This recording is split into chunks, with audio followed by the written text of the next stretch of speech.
America को बताई है, लेकिन अमेरिका यूक्रेन की मदद करता रहा। और अब तो बाइडेन खुला खेल खेलने के मूड में है। उन्होंने कीव में करीब 5 घंटे बिताए और जान का खतरा मोल लेकर जेलेंस्की के साथ वहां की सड़कों पर घूमते रहे, जिसके बाद दोनों नेताओं की औपचारिक मुलाकात हुई और बाइडेन ने एक बार फिर पुतिन से कह दिया कि अमेरिका और यूक्रेन साथ साथ हैं। अमेरिका ने बाइडेन के यूक्रेन दौरे को पूरी तरह सीक्रेट रखा और करीब 9 घंटे का सफर करके बाइडेन अमेरिका से पोलैंड पहुंचे। अमेरिका से पोलैंड तक पहुंचने में 4 एयर स्पेस का इस्तेमाल होता है। पहला अमेरिका, दूसरा यूके, तीसरा जर्मनी और चौथा पोलैंड। बाइडेन ने नेटो की सुरक्षा के कड़े घेरे में सुबह 4:15 बजे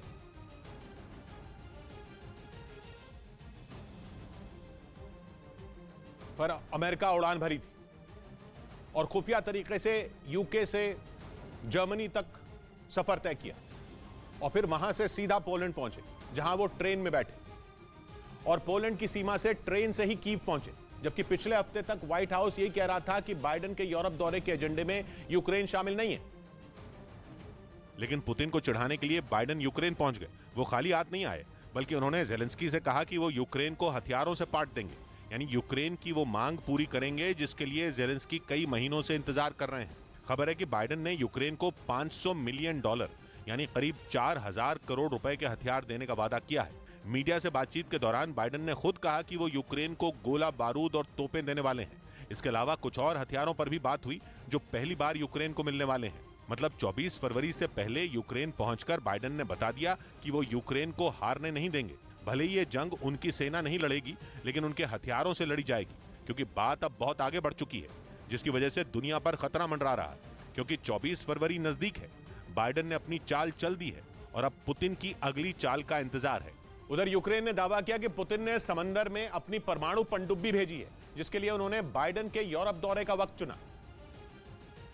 क्योंकि बाइडेन के यूरोप दौरे का मतलब है रूस के लिए खतरे की घंटी बजना, और इसी वजह से उसने अपनी परमाणु पनडुब्बी को समंदर में भेज दिया। यूक्रेन ने यह अलर्ट जारी करते हुए दावा किया कि रूस अपने परमाणु हथियारों का बटन दबाने वाला है, जिसके लिए तंबोव में उसके बॉम्बर तैनात कर दिए गए हैं और समंदर में पनडुब्बी भेज दी गई है। रूस का तंबोव शहर मॉस्को से करीब 400 किलोमीटर दूर है और यूक्रेन के खुफिया विभाग ने दावा किया कि रूस के इसी शहर में यूरोप की बर्बादी की कहानी लिखी जा रही है। जबकि रूस का कहना है कि यूक्रेन मनगढ़ंत कहानियां सुना रहा है, क्योंकि परमाणु अटैक का प्लान रूस नहीं यूक्रेन बना रहा है और रूस का नाम लेकर अपनी मनमानी करने की प्लानिंग कर रहा है। रूस के रक्षा मंत्रालय की ओर से यूक्रेन के दावों का औपचारिक जवाब आया, जिसमें साफ साफ कहा गया कि कीव को रेडियो एक्टिव पदार्थों का अड्डा बनाया जा रहा है और यूरोप के अलग अलग देशों से उनकी सप्लाई की जा रही है। हालांकि रूस ने अपने इस दावे का कोई सबूत नहीं दिया, जिसके बाद यूक्रेन ने एक बार फिर कहा कि रूस नेटो को फंसाने का प्लान बना रहा है और जानबूझकर अपने ही किसी शहर पर हमला करेगा, जिसका ठीकरा पुतिन नेटो पर फोड़ देंगे और बात का बतंगड़ बन जाएगा।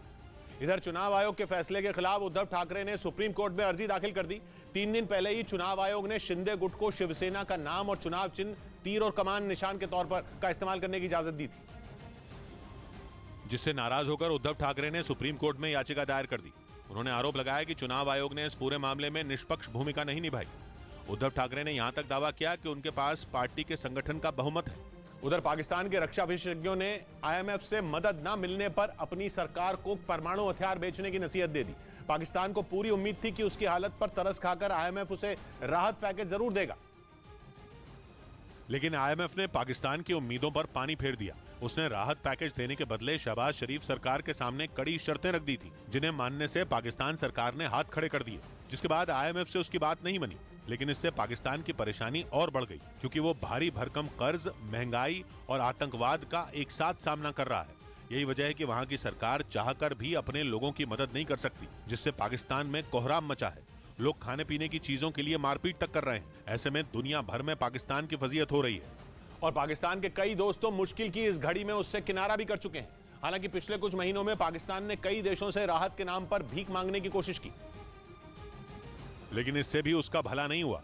ऐसे में वहां के रक्षा विशेषज्ञ अपनी सरकार को परमाणु बमों का सौदा करने की नसीहत देने लगे हैं। उनके मुताबिक परमाणु हथियारों के बदले पाकिस्तान को मोटी कमाई होगी, जिससे वो अपनी भूख मिटा पाएगा। हम अपना न्यूक्लियर और मिसाइल प्रोग्राम एक्सपोर्ट करेंगे अपने दोस्त मुल्कों को। पाकिस्तान के रक्षा एक्सपर्ट जायद हामिद ने तो परमाणु हथियारों को सऊदी अरब, तुर्की और ईरान को देने का सुझाव दे दिया। एक रिपोर्ट के मुताबिक पाकिस्तान के पास इस वक्त 150 से ज्यादा परमाणु बम है। हालांकि ये इतना आसान भी नहीं है, क्योंकि पाकिस्तान के परमाणु हथियारों पर दुनिया भर की नजर है। और अमेरिका समेत कई देशों को तो इस बात का भी डर है कि पाकिस्तान के परमाणु हथियार कहीं गलत हाथों में न चले जाएं। इसी वजह से यूएन की संस्था IAEA यानी इंटरनेशनल एटॉमिक एनर्जी एजेंसी की एक टीम हाल ही में पाकिस्तान दौरे पर गई थी, जिसने वहां के परमाणु ठिकानों की जांच की थी। इस दौरान इस बात की पड़ताल की गई कि पाकिस्तान के परमाणु ठिकानों की सुरक्षा कितनी पुख्ता है, क्योंकि इन दिनों जिस तरह के हालात पाकिस्तान में हैं, उसके परमाणु बमों के जखीरे पर ही सबसे बड़ा खतरा मंडरा रहा है। भूख से परेशान वहां की जनता अपनी ही सरकार के खिलाफ खड़ी हो गई है। इसी को देखते हुए कुछ रोज पहले ही ये खबर आई थी कि पाकिस्तान के लिए अमेरिका ने एक इमरजेंसी प्लान बना रखा है, जिसके मुताबिक अगर पाकिस्तान के परमाणु बमों पर खतरा मंडराए है तो वो स्नैच एंड ग्रैब यानी हथियारों को छीनकर उन पर कब्जा करने की नीति पर काम करेगा। मतलब पाकिस्तान के परमाणु बमों की सुरक्षा के लिए अमेरिका उन पर अधिकार जमा लेगा, जिससे पाकिस्तान का परमाणु बमों का सौदा करने का प्लान भी कामयाब नहीं हो पाएगा। इस बीच तुर्की को भेजी गई मदद पर पाकिस्तान की वजीयत हो गई, क्योंकि वहां के एक पत्रकार ने दावा किया कि पाकिस्तान ने मदद के नाम पर तुर्की को उसी का सामान दे दिया। पत्रकार ने दावा किया कि ये चीजें तुर्की ने पिछले साल पाकिस्तान भेजी थी, क्योंकि बाढ़ की वजह से पाकिस्तान के एक बड़े हिस्से में तबाही हो गई थी और तुर्की ने दोस्त होने का फर्ज निभाते हुए पाकिस्तान के लोगों के लिए बहुत सारा सामान भेजा था। लेकिन तुर्की को क्या पता था कि पाकिस्तान बेशर्मी की हर हद पार कर डालेगा और मुसीबत के समय अपना लेबल लगाकर तुर्की को उसी का सामान लौटा देगा। पाकिस्तान की वजीहत कराने वाला यह दावा वहां के एक पत्रकार शाहिद मसूद ने किया और पाकिस्तान की बेशर्मी की पोल खोलते हुए बताया कि तुर्की को पाकिस्तान से वही सहायता मिली जो उसने बाढ़ के दौरान पाकिस्तान भेजी थी। शाहिद मसूद ने दावा किया कि पाकिस्तान ने तुर्की की राहत सामग्री को दोबारा पैक किया और भूकंप सहायता के नाम पर तुर्की को ही भेज दिया, जिसके बाद पाकिस्तान के अंदर और बाहर दोनों जगह शहबाज सरकार की थू थू होने लगी। तुर्की के मुद्दे पर वैसे भी शहबाज शरीफ की कई बार फजीहत हो चुकी है और खूब जोड़ तोड़ के बाद शहबाज और उनके प्रतिनिधिमंडल ने तुर्की का दौरा किया, जबकि इससे पहले एर्दोआन ने शहबाज को वहां आने से रोक दिया था, जिससे पूरी दुनिया के सामने पाकिस्तान का मुंह बन गया था, क्योंकि खुद को तुर्की का हमदर्द बताने वाले शहबाज की तुर्की में एंट्री ही बंद हो गई थी। जबकि भारत और कुवैत जैसे देशों से वहां मदद पहुंची। कुवैत के शासक ने तो इसी दौरान एर्दोआन से मुलाकात भी की थी, जबकि पाकिस्तान तो तुर्की में एंट्री मिलने का इंतजार ही करता रहा। इस बीच भारत ने तुर्की की मदद के लिए ऑपरेशन दोस्त चलाया। इस ऑपरेशन के तहत वहां जरूरी चीजें और NDRF की टीमें भेजी और शहबाज मुंह देखते रह गए। लेकिन जब उनसे नहीं रहा गया तो वो और उनका पूरा मंत्रिमंडल इस्लामाबाद में तुर्की के दूतावास पहुंच गया, जिसके बाद शहबाज को तुर्की जाने का ग्रीन सिग्नल मिला। लेकिन इस मौके पर भी पाकिस्तान के मुंह पर कालिक फुट गई, क्योंकि पाकिस्तान ने अपना लेबल लगाकर तुर्की को उसी का सामान दे दिया, जिसके बारे में एक पाकिस्तानी पत्रकार ने ही बताया, जिसके बाद शहबाज शरीफ की उनके अपने मुल्क में खूब थू थू हुई। हमारी अपने लिए बहुत बड़ी शर्मिंदगी वाली बात है, क्योंकि वो चीज लेके जो उन्होंने हमें दी है। यानी पाकिस्तान का तुर्की को मदद करना उसकी शर्मिंदगी की वजह बन गया। इससे बेहतर तो यह होता कि शहबाज खाली हाथ तुर्की जाते। कम से कम उनकी इस हरकत पर पाकिस्तान के लोगों को शर्मिंदा तो ना होना पड़ता, क्योंकि मदद के नाम पर उन्होंने पाकिस्तान की और मिट्टी पलीत करा दी।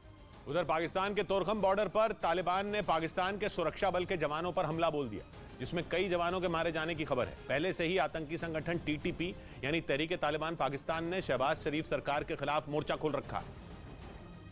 और अब अफगानिस्तान के तालिबान ने भी पाकिस्तान के तोरखम बॉर्डर पर धावा बोलकर उसकी मुश्किलें बढ़ा दी। मतलब ये कि आतंकी संगठन TTP के बाद अब तालिबान ने भी पाकिस्तान के खिलाफ जंग का बिगुल बजा दिया है। खबर है कि तालिबान और पाकिस्तान के सुरक्षा बल के जवानों के बीच हुई मुठभेड़ में कई लोगों की मौत हो चुकी है। तोरखम बॉर्डर से जो तस्वीरें सामने आई, उनमें पूरा इलाका गोलियों और बमों की आवाज से थर्राता रहा। वहां से आई एक दूसरी तस्वीर में सड़कों पर जान बचाने के लिए लोग इधर उधर भागते नजर आए। लेकिन ये पहली बार नहीं है जब तालिबान और पाकिस्तान के सुरक्षा बल के जवान आमने सामने आए हों। इससे पहले दिसंबर 2022 में भी तोरखम बॉर्डर पर फायरिंग हुई थी, जिसमें पाकिस्तान के 7 जवानों की मौत हो गई थी। और अब एक बार फिर तोरखम बॉर्डर पाकिस्तान और अफगानिस्तान के बीच जंग का मैदान बन चुका है। पाकिस्तान का आरोप है कि तालिबान पाकिस्तान की सीमा में लगातार आतंकी भेज रहे हैं, जिसकी वजह से पाकिस्तान के शहरों में हमले हो रहे हैं। और पाकिस्तान के मीडिया के मुताबिक इसी वजह से कुछ रोज पहले पाकिस्तान ने इलाज के लिए आने वाले अफगानिस्तान के नागरिकों पर रोक लगा दी थी, जिसके बाद तालिबान भड़क गए और उन्होंने पाकिस्तान की सरकार पर वादे से मुकरने का आरोप लगाते हुए तोरखम बॉर्डर को बंद कर दिया, जिससे पाकिस्तान को तगड़ी चोट पहुंची। क्योंकि तोरखम पाकिस्तान और अफगानिस्तान के बीच व्यापार के लिए इस्तेमाल होने वाला एक अहम बॉर्डर है। वहां से पाकिस्तान मध्य एशिया के देशों तक कारोबार करता है, लेकिन बॉर्डर बंद होने से कंगाल हो चुके पाकिस्तान का कारोबार ठप पड़ गया।